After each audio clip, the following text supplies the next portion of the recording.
Muito bem, então, pessoal, bora fazer, né, contexto bíblico agora de 2 a Pedro. Essa carta, provavelmente, ela não tem, né, provavelmente ela não tem um destinatário aqui fixo, né, nem mesmo a carta de 1 a Pedro não tem, assim, uma certeza do destinatário dessa carta, né, como nós dissemos.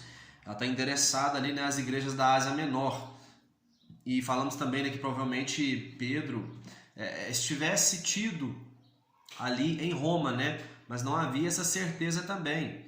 Então, não há, né, uma certeza do destinatário dessa carta. Provavelmente a época onde foi escrita foi 67 depois de Cristo, né? Enquanto Nero ainda vivia e ele estava ali, né, assolando a vida dos cristãos novos convertidos. Então, iniciando aqui o contexto bíblico, Pedro ele sauda aqui os irmãos, né? E ele diz o seguinte, né? Simão Pedro, escravo e apóstolo de Jesus Cristo, graça e paz sejam multiplicados. O que é interessante nisso aqui? Porque a Bíblia diz que nós não somos mais escravos, nós não estamos mais sob o jugo de uma lei, né? Nós não somos mais escravos, nós passamos além, nem somos somente servos, né? Nós passamos agora de servos para filhos, então o nosso nível subiu. Nós não somos mais escravos. Mas o próprio apóstolo Paulo vai dizer que ele se fez escravo de Cristo. Ele se sentia um prisioneiro, se sentia uma pessoa obrigada a pregar o evangelho. E Pedro vai falar a mesma coisa, escravo. Ou seja, não que Jesus, que Deus quis que eles se fizessem escravos, mas eles se sentiam escravos no sentido de que, olha, só faz sentido para mim eu viver se eu obedecer essa palavra. Entende? Então, eles mesmos se faziam de escravos. E Pedro se colocava assim, né? Simão Pedro, escravo e apóstolo de Jesus Cristo. Seu divino poder nos concedeu tudo o que necessitamos para a vida, né? As virtudes que nós temos, que é fé, conhecimento, domínio próprio, piedade, amor, perseverança. E ele vai dizer que quem não tem essas virtudes, eles esquecem dos pecados que lhes foram perdoados.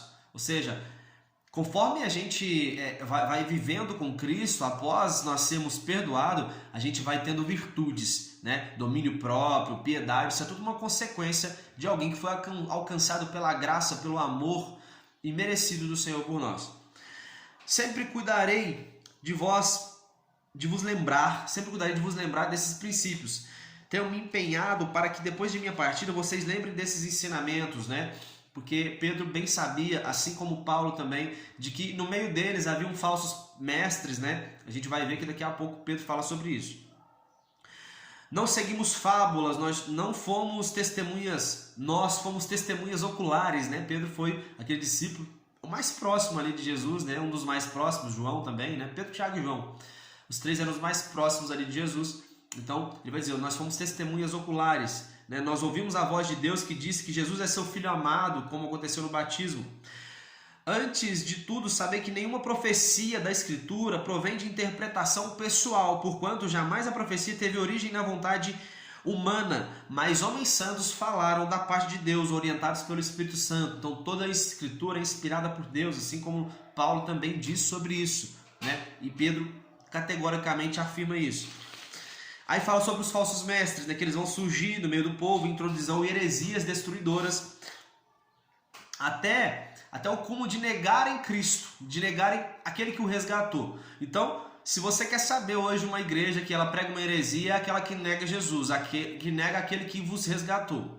Qualquer uma que estiver pregando isso, negar Jesus, que nega Jesus, você pode ter certeza que essa é uma igreja que não tem inspiração nenhuma divina. Certo? Por causa dessas pessoas haverá difamação contra o caminho da verdade. Movidos por ganância, explorarão com suas lendas e artimanhas. Deus não poupou os anjos nem a humanidade no tempo de Noé, né? Então, o que ele está querendo dizer? Se Deus não poupou nem os anjos e nem o povo, a época de Noé, quem dirá nós? Então, assim, ele fala sobre um Deus também, né, que é juízo, certo? Ele vai falar que, né, Deus condenou Sodoma e Gomorra também, e vai dizer que Deus livrou Ló, que era um homem justo, porque a alma desse homem atormentava por causa da iniquidade das pessoas. Era um homem que intercedia pelas pessoas, assim como foi os profetas ali, né, que a gente diz os maiores, que é Isaías, Jeremias, Ezequiel, Daniel. Então, esses profetas se colocaram na brecha por o seu povo, e não somente por sua família e por eles mesmos. O Senhor livra o piedoso da provação e mantém o ímpio castigo. Portanto, se depois de fugir das corrupções desse mundo, presta atenção nisso. Portanto, se depois de fugir das corrupções desse mundo, mediante o conhecimento do Senhor e Salvador Jesus, são uma vez mais influenciados e vencidos por elas quem? Pelas corrupções desse mundo. Seu último estado se tornou ainda pior do que o primeiro, porque seria melhor não ter conhecido o caminho do que depois de dar as costas ao mandamento. Ou seja, é melhor você não ter conhecido o caminho do que agora que você conhece dar as costas. É uma condenação maior. Agora preste bem atenção. Ele vai falar sobre a gente conhecer o Senhor e Salvador, que é Jesus. Então Pedro, no último versículo dessa carta, ele vai dizer o seguinte: prossigamos na graça e no conhecimento do Senhor Jesus. Então perceba que ele fala primeiro da graça do Senhor, porque nós sabemos que o favor do Senhor ele é imerecido, não é porque nós merecemos. Então ele começa a falar sobre corrupções. Quer dizer que a gente tem que fugir das corrupções. Exatamente, é isso que nós temos que fazer. Mas às vezes a gente não consegue. Tem coisas que a gente tropeça. Entende? Como, por exemplo, amar os inimigos. Às vezes a gente não ama nem os irmãos da nossa igreja. Como que a gente vai amar o inimigo? Às vezes a gente não ama nem a nossa mãe. Como é que a gente vai amar inimigo? Entende? Mas é tudo pela graça do Senhor. Nós continuamos acreditando no favor de Deus sobre as nossas vidas e a gente não abandona porque a gente não está cumprindo esse tipo de mandamento do Senhor, que é amar os inimigos. Percebe isso? Porque uma vez que a gente nega esse sacrifício de Jesus aí, era melhor a gente não ter conhecido e ter ficado no mundo. Percebe? É nesse sentido que eu entendo que Pedro está dizendo. Olha, lembre-se das palavras dos profetas e do mandamento do Senhor que vossos apóstolos vos ensinaram, né? Vão surgir escarnecedores nos últimos dias, né? Seguindo suas próprias paixões. Por intermédio da palavra, os céus e a terra que existem estão sendo... Por intermédio da palavra, os céus e a terra que existem estão preparados para o fogo, reservados para o dia do juízo, né? Um princípio que vocês não podem esquecer: para o Senhor um dia é como 1000 anos e 1000 anos como um dia, porque a vinda do Senhor ele vai dizer que estava próxima. Então, próximo para o Senhor não quer dizer que vai ser daqui a algumas horas, segundos, dias. Não é como a gente vê. O Senhor não vê como a gente vê. Então, o apóstolo Pedro ele vai dizer que para Deus 1000 anos é como um dia. Entendeu? E um dia como 1000 anos. Então, isso nos dá a entender que ainda que passou 2021 anos e Jesus não voltou, nós estamos 2021 anos mais próximos dele. Certo? Isso define bem o que Pedro está querendo dizer. O Senhor ele não se atrasa em cumprir a promessa, mas quer que todos cheguem ao arrependimento. Né? O dia do Senhor vai vir como um ladrão. Em meio a tudo isso, precisamos ser pessoas que vivem em santidade e piedade, aguardando o Senhor e apressando sua vinda. Apressando a sua vinda, né? Como se a gente tivesse tanto poder assim.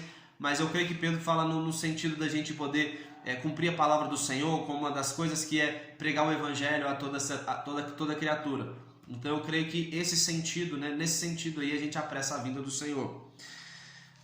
Nós esperamos novos céus e nova terra com esperança no Senhor. E Pedro agora ele fala sobre a questão de Paulo, né? Que Paulo ele escreveu o mesmo modo que ele escreve nas suas epístolas, né? Ele tem o mesmo modo de escrever em todas as suas epístolas, e é um modo difícil de entender, mas e por isso tem algumas pessoas que estão deturpando a palavra de Paulo, assim como eles deturpam as escrituras sagradas. Perceba que Pedro não está contra Paulo, só fala que ele tem um modo diferente, né, de falar. Mas como nós falamos aqui na primeira carta de Pedro, você vai ver uma semelhança enorme do que Pedro fala e do que Paulo fala. Certo? Mas ainda assim Pedro coloca, né, que Paulo fala de um modo confuso. Mas que o que ele fala está dentro da vontade do Senhor, ele está sendo inspirado por Deus. Outra coisa, não deixem perderem por aqueles que não têm princípios morais, mas crescerem na graça e no conhecimento do nosso Senhor e Salvador, Jesus Cristo. E é assim que ele finaliza: conhecer na graça e no conhecimento. Você conhece a graça, que você tem um favor imerecido, e depois você conhece a Cristo. Porque quando Cristo te fala algo que você não está conseguindo cumprir, você entende que o que Cristo quis dizer para você é que o que você está fazendo e o que você está recebendo não é porque você merece, mas é porque Ele nos dá um favor imerecido para nós. Não é sobre meritocracia, mas é sobre o que Cristo fez na cruz por nós. Amém, pessoal? Então que Deus possa abençoar cada um de vocês. Estamos juntos e um abraço.